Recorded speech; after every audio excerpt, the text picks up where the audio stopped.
ঢাকা বিশ্ববিদ্যালয় ও ৭ কলেজের শিক্ষার্থীদের মধ্যে সংঘর্ষের ঘটনা অনাকাঙ্ক্ষিত বলে মন্তব্য করেছেন অন্তর্বর্তী সরকারের আইন উপদেষ্টা অধ্যাপক আসিফ নজরুল।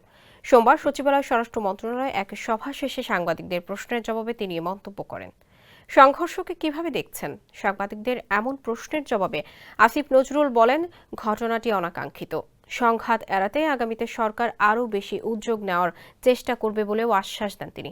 অন্যদিকে শিক্ষার্থীদের মধ্যে চলা সংঘর্ষ ধৈর্যের সঙ্গে সামাল দেওয়া হয়েছে বলে জানিয়েছেন ঢাকা মহানগর পুলিশ কমিশনার শেখ মোহাম্মদ সাজ্জাদ আলী। জানান, পরিস্থিতি সামলাতে যতটুকু দরকার সেই অনুযায়ী সাউন্ড গ্রেনেড এবং টিয়ার সেল ব্যবহার করা হয়েছে। না হলে রক্তক্ষয়ী সংঘর্ষ হতে পারত। আজকের মধ্যে পরিস্থিতি স্বাভাবিক হবে বলেও আশা প্রকাশ করেন তিনি। এছাড়া ঢাকা বিশ্ববিদ্যালয়ের প্রো ভিসি অধ্যাপক ডক্টর মামুন আহমেদকে পদত্যাগ করতে ৪ ঘণ্টা সময় বেঁধে দিয়েছে ৭ কলেজ শিক্ষার্থীরা। একই সঙ্গে রোববার দিবাগত রাতে হামলার সঙ্গে জড়িত পুলিশ সদস্যদের বিচারের দাবিও জানিয়েছেন তারা।